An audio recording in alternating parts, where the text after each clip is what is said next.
You and your friends engage in a surreal showdown using spirit beasts to duel in an explosive battle. We are back with the anime, Immortal King, Season 3. Episodes 1, 2 and 3. After the great battle between humans and demons, Wang Ling at this moment goes about his life quietly. The city of Songhai is in full swing in the process of reconstruction, while the protagonist enjoys the monotony of tasting tasty ramen.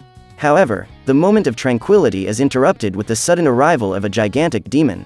The monsters who have had their world destroyed now seek refuge in the human world.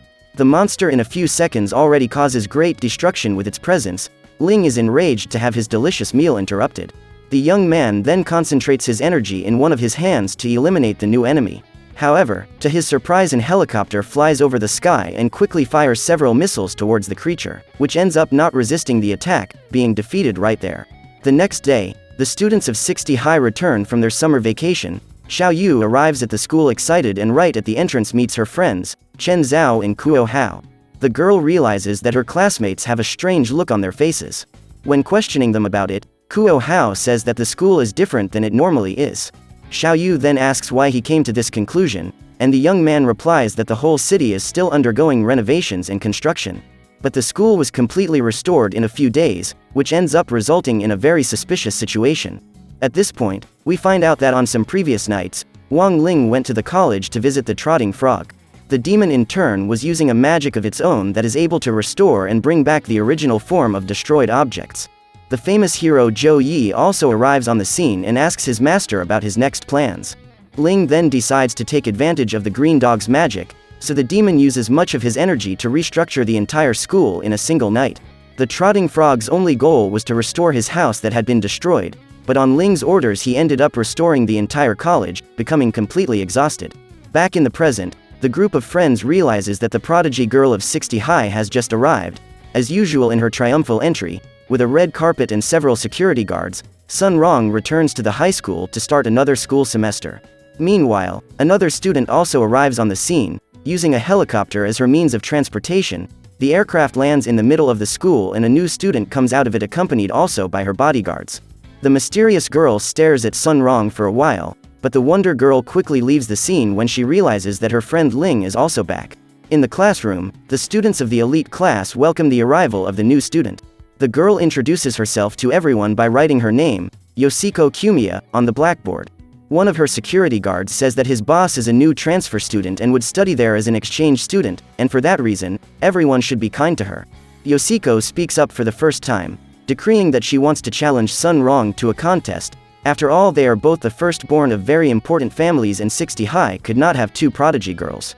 The atmosphere of rivalry and tension takes over the class, but teacher Pan intervenes in the presentation of the new student, stating that the girl does not belong to that class but to a class that was next door. Later, one of Yoshiko's security guards apologizes for having made a wrong turn to the girl's room. She, on the other hand, completely ignores her bodyguard's request. The girl says that her current goal is to be the strongest student in 60 High. She says that her family is part of a clan of exorcists, but they were all forgotten when another family took the attention of the whole population. Sun Rong's clan is made up of energy cultivators, and for that reason alone they are so famous in the region. Yoshiko's goal is to bring power back to her family by demonstrating that they are the most powerful clan of all. As a result, the girl will not accept mistakes and failures on the part of her team. She then takes a small scroll, and when the object opens in the air, a demonic flaming spirit is invoked and quickly eliminates the security guard who had just apologized. After that, the new student spots Sun Rong walking next to Ling, the newcomer still wondering why the prodigy girl did not pay attention to her duel request. A few minutes later, Yoshiko tries again to talk to her classmates, but Sun Rong already replies that she is not at all interested in entering a challenge against the new student. However, the girl says she was not there to talk to her opponent, but to Wang Ling. The exchange student calls one of her security guards, who was carrying a box full of crispy noodle packets. Sun Rong says that her friend would not accept those snacks from some stranger, and for that reason the newcomer should stop chasing them all the time. But the hunger Ling is feeling is so great that he ends up surrendering, making himself completely vulnerable in order to get the packets of crispy noodles he loves so much. Sun Rong, when faced with that scene, enters a state of duality with her feelings. The jealousy and ferocity in her heart tells her that she must accept any challenge proposed by Yoshiko. After all, the girl is trying to manipulate her best friend and is still trying to take her place in high school. But compassion and wisdom tell them that they can solve everything in dialogue and through that there would be no competition at all. In the clash of emotions, the evil side wins and finally Sun Rong accepts the challenge of her new adversary. The prodigy girl summons her spirit sword and says she's ready for battle, but Yoshiko claims the confrontation won't be a physical battle, but a culinary one. That same day, the whole school was watching the start of the culinary duel between Sun Rong and Yoshiko. Chen Zhao declared the start of the challenge with the beating of the huge drums. Kuo Hao is the presenter and explains to everyone how the culinary combat will work. He says that the two contestants must conquer Wang Ling's stomach. They must prepare 4 types of dishes using the crispy noodle packets as an ingredient. The food should be done until the 3 incense sticks placed on the site have finished burning completely. Kuo Hao ends by saying that the final result will be revealed by the judge of the competition himself, that being Wang Ling. Chen Zhao then hits the gong and starts the fight. Yoshiko begins to cut her ingredients quickly with great practicality. Her speed and agility impress everyone in the crowd. In a few minutes she tries her best to make the 4 dishes simultaneously.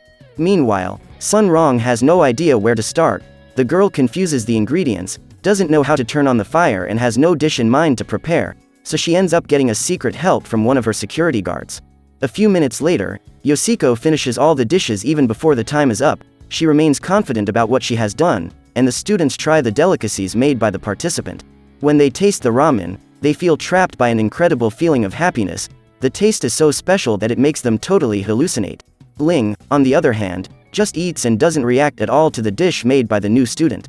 Yoshiko follows confidently. The girl remembers that she put a special ingredient capable of quickly bringing the feeling of satiety to whoever ate. That way, not even the judge would want to taste her opponent's dish. After that, the competition time is up and Sun Rong is required to show the dish she made in the challenge. Approaching Ling, she demonstrates that her dish is just the crispy noodles in the package, no additional ingredients, sauces or anything else. The prodigy girl just puts the seasoning that comes with it in the package and hands it to her friend to taste. Wang Ling, seeing the whole way of preparation before his eyes, is completely enchanted. As he tastes the crispy noodles, various feelings of happiness arise in his mind. He recalls that at all times of his life until the present, he has always eaten crispy noodles in that simple but at the same time delicious way. The feeling of nostalgia is so great that Ling's energy makes the school fields greener and the trees grow in a surreal way. Kuo Hao, noticing the way his friend was enjoying the dish, declares the prodigy girl the winner of the competition. Yoshiko does not accept the result, but Sun Rong tells the girl that she does not know Wang Ling and that is why she lost the competition. The group of friends then celebrate the victory. Through this, Sun Rong demonstrates that sometimes the best way to cook is the simplest and that no lavish dish can beat a sincere heart. A few days later, the prankster Frog dreamed of one of his birthday parties that took place in the world of demons. In that place he celebrated another demonic year of life alongside his mother and his various siblings. We also find out that his name is Froggy and at that moment he was waiting for the right moment to eat his birthday egg, a delicacy appreciated by all the beings of the demonic world. In front of this scenario, his siblings sing the birthday song while his mother asks what his request will be. The trotting frog wished to become the king of demons to protect and honor everyone around him. The green dog then wakes up from his sleep with a nostalgic feeling as he remembers his whole family reunited. That night, he tries to eat the kibble they put out for him, but ends up realizing that it tastes awful. Froggy acts quickly and buries that horrible food, but to his surprise, Wang Ling arrives on the scene to put a new ration in place of the old one.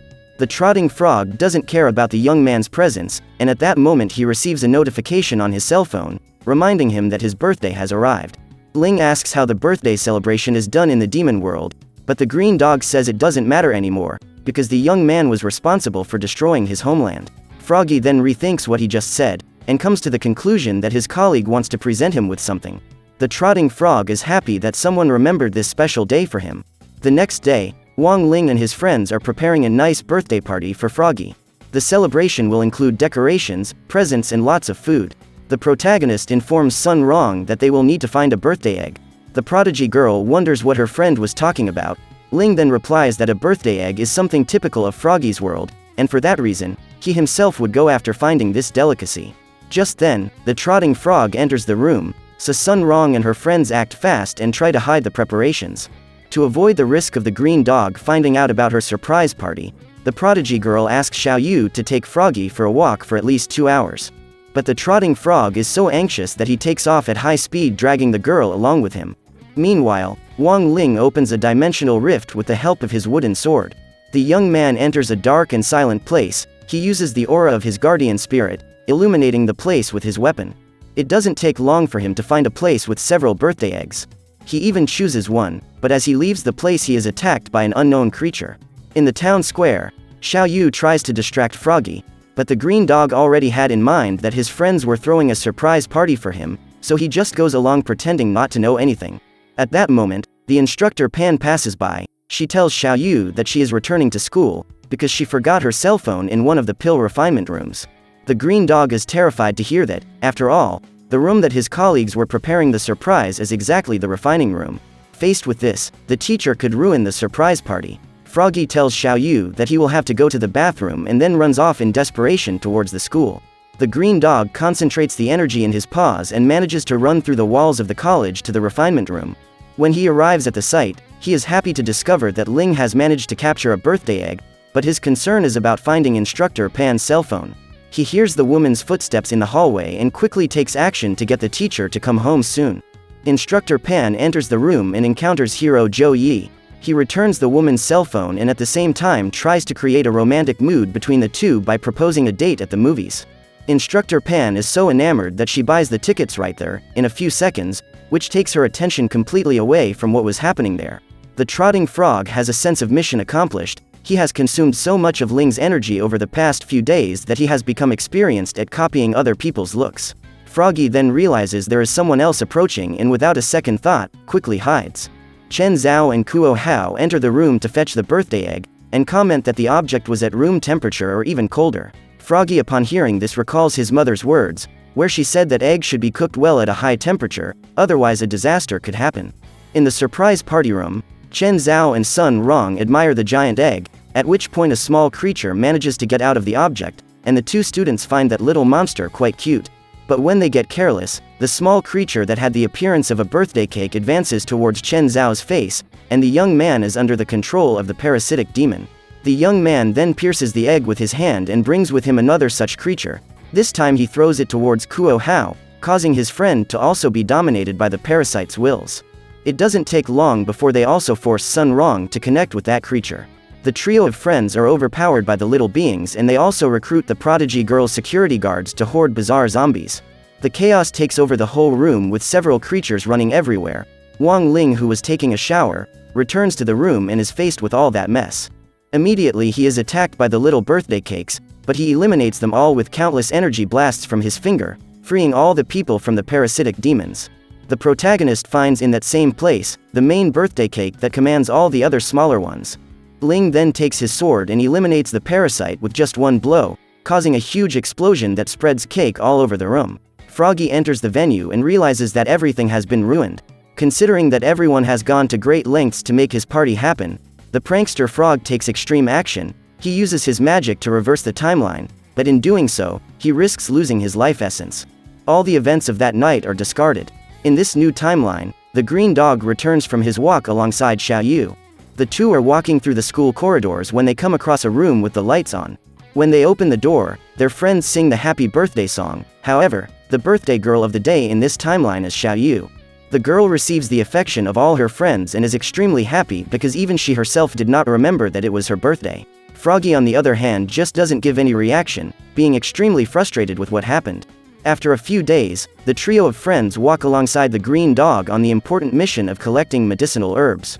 The group heads up a mountain located behind the houses of Kuo Hao. Ling's friend says that he shouldn't worry, as this place is home to only small spirit beasts, but the group is surprised by the attack of a colossal monster. The giant gorilla-like creature begins to chase the young men at high speed through the forest. In the middle of the chase, Froggy ends up being captured by a trap. The green dog found himself in a situation of extreme danger now that he was immobilized, but ends up being saved by another spirit beast. A new monster now fights the giant gorilla. Kuo Hao identifies it as a Rangoratora, a spirit beast that lives in the volcanic areas. The young man wonders how such a monster could be in a forest. Rangoratora manages to knock out his opponent with a powerful flame strike, but to everyone's surprise, the giant gorilla is captured by a pokeball of sorts, thrown by none other than Tang Jin. The leader of 59 High explains to the young men that this is the new trend of the moment, Beast Hunter Go. Through an app, everyone could access the location of nearby spirit beasts. With this, the user can go to the location and capture it to become their new pet. These people who venture out in search of new spiritual beings are also called tamers. Tang Jin says he could give the young men a key to access the app, but first, they would have to beg for it. Kuo Hao gets angry and says that spirit beasts should not be treated like pets, but should live free in the wild. After all the discussion, the friends leave, but no one remembered to rescue Froggy, who was still trapped by the trap. The group gathers in full again and continues their hunt for medicinal herbs. Chen Zhao asks Kuo Hao why his friend was so angry to hear about the capture of spirit beasts, since he himself uses the Beast Hunter app. The young man answers that he captures the spirit beasts with the intention of caring and being respectful to each one of them. He does not treat them as collectibles. The young man states that his family owns a pet shop and most of the time people capture these beasts, and when they get tired of them, they abandon them on the streets. On the way, the group also encounters a spirit beast that has fallen into one of the traps made by Tang Jin. Kuo Hao saves it immediately and returns it to the wild. Froggy ends up smelling something and warns his friends that there is another spirit beast nearby. The group manages to find a Sylvie that was hiding with a wound on its body. The green dog has the idea of devouring it, but his colleagues do not agree with this. Wang Ling puts him in a basket and takes him to Kuo Hao's pet shop for proper care. On the way back, the group crosses the forest with jumps through the trees in the greatest style ninjas of Konoha. The trio arrives at the place and quickly begins to make the dressings, but Kuo Hao tells his friends that the medicine to take care of that wound would be made through a spiritual pill, with a refinement time of 2 hours. Chen Zhao and his friend panic, for that would be a long time and by then Sylvie could have left for another world. Wang Ling remains calm about the situation. The young man offers some of his crispy noodles to the animal and with his powers, heals the wound of the spiritual beast. The two friends are happy to see the sudden improvement in the little creature, but while it is still not fully recovered, it will stay in the pet shop receiving proper care. On the other hand, Xiao Bei and Tang Jin manage to track the presence of the spirit beast in Kuo Hao's pet shop. They go there with the intention of capturing it. Xiao Bei says that according to the rules of Beast Hunter, the first tamer who manages to injure the spirit beast would have the right to capture it. The young men now discover that Tang Jin was responsible for hurting the animal. Kuo Hao says that he will not return the spirit beast and that if Tang Jin decides to make a decision, they would settle it in a battle of spirit beasts. Already on the battlefield, the two opponents prepare for combat. Tang Jin says that if he wins the match, he will have the right to win Sylvie for himself. On the other hand, Kuo Hao declares that if he wins, his opponent will be forbidden to capture spirit beasts on the mountain near his home. Tang Jin chooses Rangoratora to represent him in the battle, while Kuo Hao chooses Froggy, but the green dog refuses to participate in the challenge, saying that he has nothing to do with the problem between the two young men. Wang Ling then asks the trotting frog to join the battle, and clearly, he accepts, but it was too late, as Sylvie himself decides to battle alongside Kuo Hao. The trotting frog recognizes the courage in the spiritual beast, and already in the field, the fight begins. Rangoratora begins to run towards his opponent, but at that moment Kuo Hao remembers that he does not know any of his monster's abilities, so he could not guide him during the confrontation. Throughout the battle, Sylvie manages to make only one small charge, but all the while tries to dodge Rangorotora's flaming abilities, those being Red Lotus of True Fire and his most powerful ability, Explosive Celestial Fire. The moment the battle seemed lost for Kuo Hao, Wang Ling connects with the inside of Sylvie. The young man tells the spirit beast to do its best. The connection of the two is due to the piece of crispy noodles the creature ate earlier. To everyone's surprise, Sylvie evolves in the middle of combat, becoming extremely powerful with the bond he has with his friend. Rangoratora fires his most powerful attack towards his opponent. At that moment, Sylvie strikes back with a powerful high-voltage electric ray. The clash of powers is absurd, and with the strength of both sides, the skills cancel each other out. Wang Ling then asks his partner to end the battle once and for all. The creature delivers a powerful strike at his opponent, who is thrown away along with Tang Jin. And so, victory is granted to Sylvie and his new friends. Wang Ling returns once again to save the day. What did you think of the battle between spirit beasts? So, what did you think of this anime? Leave it in the comments below. And if you liked the video, like it and subscribe for more anime recaps. See you next time.